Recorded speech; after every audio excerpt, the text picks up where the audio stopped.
that we all believed were true. The only thing more exhilarating than being a kid at an NBA game behind the basket distracting the other team from making free throws is being a grown man behind the basket distracting the other team from making free throws. Sit in this section at any basketball game and there is no end to the effort home teams and their fans will make to try to get the opposing team to miss a few shots at the charity stripe. Fans with signs, fans dousing themselves in paint and insane outfits. Those dreadfully loud thunder sticks they hand out before the game. Mascots themselves getting in on the action. The only problem is, fans attempting to distract free throw shooters at the line doesn't work. Like, at all. Over the years, researchers have done numerous... No, I know that shit don't work. Boy, if I was an NBA player, bro, that shit would not work. ...studies into this topic and found that distracting free throw shooters essentially has no effect on the results of their shot. When comparing free throw shooting of teams playing at home versus away, a negligible difference was found in free throw percentage. Over the last 25 seasons, home teams have shot just 0.2% better from the line compared to visiting teams, suggesting that efforts made by fans of the home team have no effect on performance, and that even the 0.2% discrepancy was due to other factors. Years ago, Sports Science conducted an experiment testing this theory, how or if fan distraction affects the shooting efficiency of players at the line. And they tried everything, and they came back with the same results. It does not. Despite the effort, fans attempting to distract opposing players at the line virtually doesn't affect their performance at all. However, there is a different way fans can dramatically affect free throw shooting throughout NBA games, and that is by not going to the games. After years of attempting to create controlled environments for these studies, researchers were given the perfect sample on the effects of fan interaction and player performance due to COVID and social distancing back in 2020 and 2021, where the NBA had a season and a half of games featuring 0 fans. And after gathering the data, researchers found that free throw percentage jumped up by 3 to 4% without fans in attendance across the NBA, from about 76% to 79%. A percentage that fell back down to the long-standing league average of about 75% once fans were brought back into attendance the following season. In fact, their data showed that having fans in attendance affected home teams equally as much as away teams. Overall, it was found that the largest variable that had an effect on free throw shooting was the circumstance of the game. How close the score was, how late in the game the shots were taken, and how important the bro, cause niggas be nervous, bro. Hey, bro, niggas be nervous, bro. Free throws were. So, although there isn't much you can do as an individual to affect the outcome of free throws, if no one is in attendance and there is absolutely nothing at stake, your team might just hit those free throws. But this is just one of many misconceptions NBA fans have been led to believe for years. Some of them true, others just a myth. Sorry, Dave. Today's video is sponsored by Kids Tickets on and more. Beating my Blaze backed by their buyer. Any tickets to down Jimmy 10.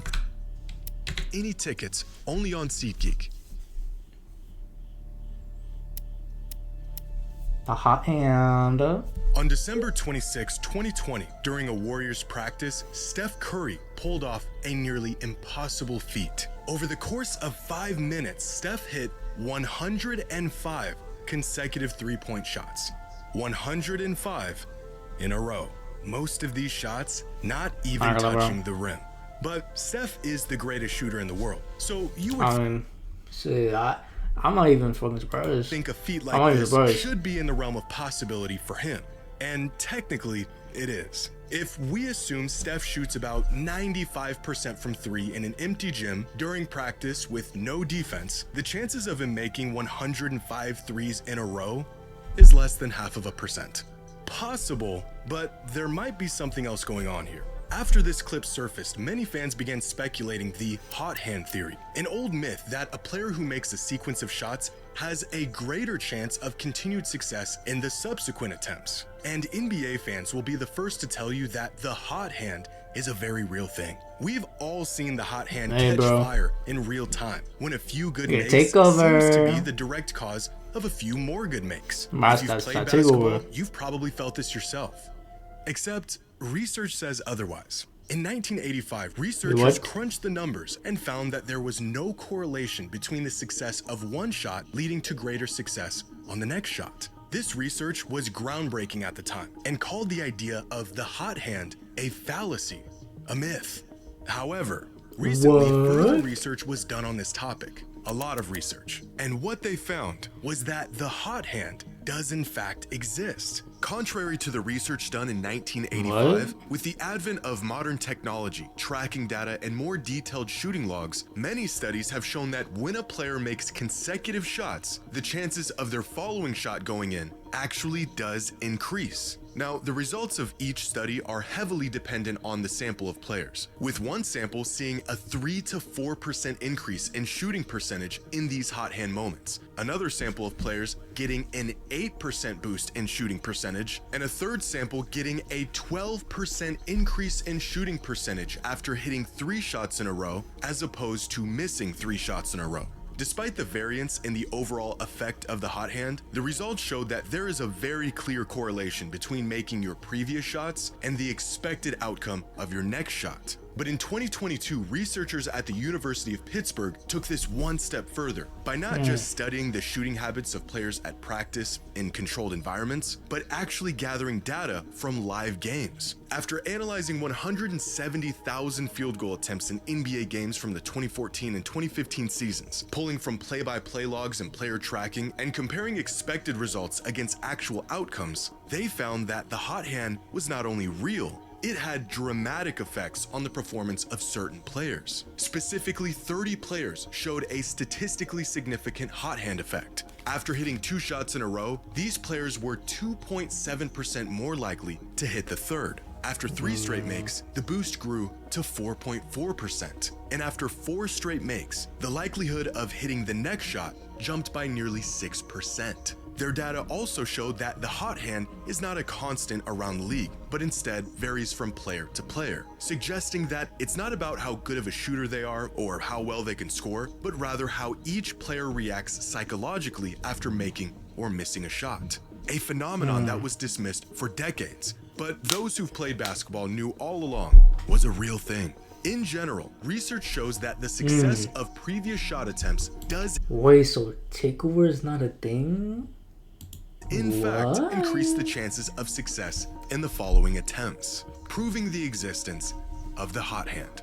10 years ago, Klay Thompson set an NBA record by scoring 37 points in a single quarter. Even crazier is that he shot a perfect 13 for 13 from the field, 9 for 9 from 3, and hit both of his free throws. 37 points, 1 quarter, not a single miss. Based off of his shooting splits from that season, the chances of him pulling this off were about 0.002%. So either Klay Thompson was the luckiest man alive on that night, or his hands were on fire. Sorry, dude.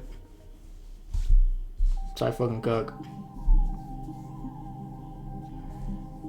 This is 14-year-old Jeremy Gohey, one of the highest-ranked basketball prospects in the world in the class of 2028. Lately, Jeremy's name has received some extra buzz for his recent performances and the accelerated progression his game has seen over the last year. But there's one quality in particular that makes Jeremy one of the most unique prospects in the world.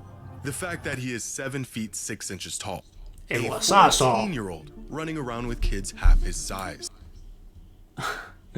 Yo, if I was 14, bro, when I was 14 years old and I was 7'6", oh my god, y'all niggas got fucking poster. Oh my god, bro. And with each passing year, it seems that these larger than life prospects are becoming more and more common. Every other week, a new name popping up with a height next to it that looks like a typo. And many of these prospects aren't playing a traditional back to the basket big man role. They're facing up, running in transition, and using skills that you would usually associate with wings, smaller players, and perimeter guys, which has led some fans to believe that at this rate, the NBA will one day be exclusively full of mega giants at every position in possession of skills they have no business having. But this idea that the NBA is heading towards being a league full of Victor Wembanyamas is a myth, at least for the foreseeable future. Finding players over 7 feet, let alone 7'6", like, with bro, he has to duck, bro. For him to get through the door, he has to duck his fucking head and like. Tools to become serviceable NBA players is as rare today as it's ever been. In fact, finding 7-footers who can stay in the league at all is a difficult task. In 1990, 10.2% of all players in the league were at least 7 feet tall, and up until about 2010, they remained about 10% of the league. But then this number slowly began to fall. Each season, pure size playing less of a factor in the league. The market share big men once had began to shrink, eventually ending up where it is today, where 7-footers make up just 6.5% of the NBA. Nearly half of where it was 35 years ago, with every inch above 7 feet exceedingly more rare. The league featuring just 1 to 6 players 7'3" or taller at any given time for the last 3.5 decades, a rate that has not increased in recent years. Now, looking into the future, there is currently only 3 players taller than 7 feet on the 2026 NBA mock draft board. 2027 also features just 1 player over 7 feet tall projected to be drafted. And if finding the oversized talent wasn't hard enough, developing it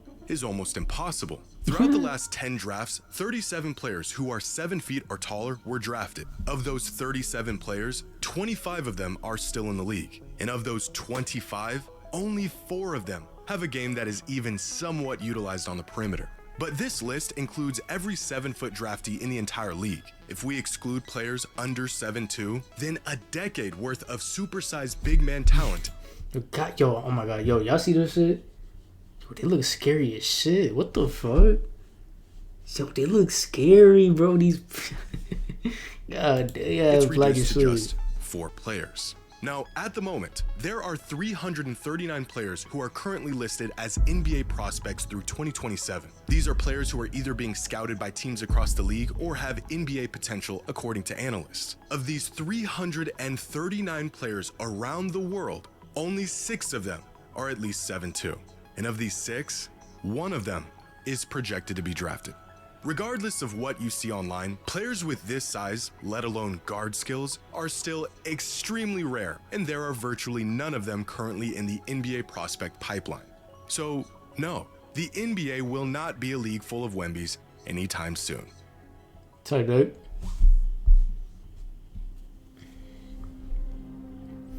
Take. The whole entire point of sports is to win. That is the ultimate goal of every player, every team, anyone who's ever competed in a sport. And yet, in the NBA, teams are incentivized to lose. Well, not all of them, just the bad ones. Since the inception of the NBA draft lottery in 1985, tanking has been a common strategy to land top draft picks and potentially climb your way out of NBA irrelevance. If you're having a bad season, might as well make it a little bit worse to better your odds at getting a top pick in the draft. But the validity of tanking and if it actually works long term is still a topic of debate. Does blowing up an entire season or two really increase the chances of a team winning more games and contending for a title in the future? Well, this shouldn't even be a question, because this myth is true. Tanking for top draft picks is not only extremely effective, it is the fastest way out of the pits of NBA standings. Between 1966 and 1984, the team with the worst record in the league had a 50% chance of landing with the top pick. A coin toss. Like a literal coin toss between them and the team with the second worst record. But teams took advantage of this, so over the years those odds have decreased drastically to where they are today, where the 3 teams with the worst records in the league each have a 14% chance of getting the first overall pick. 1 in 7 odds. So they don't patched it. Well, they didn't completely patch it, but like the method isn't really that patched. But it kind of patched a little bit. Odds that are so slim that it shouldn't be worth throwing a whole season away. Because then almost every team's fucking trying to do that shit. And yet, the worst teams in the league continue to take those odds year after year. Because it works. From 2000 to 2020, the teams that landed with the #1 overall pick in the draft averaged just 34.8 wins per season in the 3 seasons leading up to their tanking season. Then, of course, most of them tanked for that #1 pick, averaging just 25 wins in those tanking seasons. But then they bounced back, averaging nearly 41 wins in the 5 seasons following their #1 pick. A nearly 15% increase in wins from before winning the draft lottery to after winning it. But this boost in success doesn't just apply to teams who won the draft lottery, because here are the average records for teams who landed with the 2nd and 3rd overall pick in the draft. Teams who also saw a notable boost in wins after landing a top pick. In fact, on average, teams won 5 more regular season games per season in the 5 years following a top 3 pick in the draft. Now, where the real difference comes in is the playoffs, where teams who won the number 1 overall pick in the draft lottery averaged just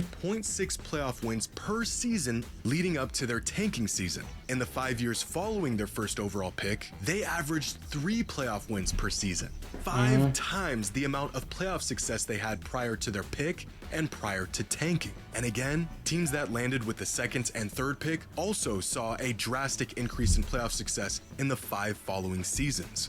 Use any metric to determine the merit of tanking in the NBA, and you'll find that if teams are willing to be horrifically bad for one season, they will more than likely bounce back better than they were before they tanked. Even when teams don't select a player who turns out to be a franchise cornerstone, on most occasions they still end up flipping that player for valuable assets, making a top pick in the draft extremely valuable under almost any circumstance. In fact, tanking has been so effective for so long that the NBA has tried everything in the book to mitigate the advantage it grants teams. And still, even after reformatting the draft lottery 4 times, the overwhelming advantage lies with the team who is willing to be horrifically bad. Now, the catch here is that very rarely, if ever, does tanking lead to a championship. The reason for this being that chronic losing usually happens within dysfunctional organizations, which then pushes these bad organizations to tank, which then leads them to getting top-end talent that never gets developed, utilized properly, or built around because the organization is bad, which inevitably leads to more tanking. So if a team's goal is to win a championship, well, they're probably not in a position to tank in the first place. But if they just don't want to be an NBA bottom feeder anymore, then tanking is unfortunately an incredibly viable option. Tight it.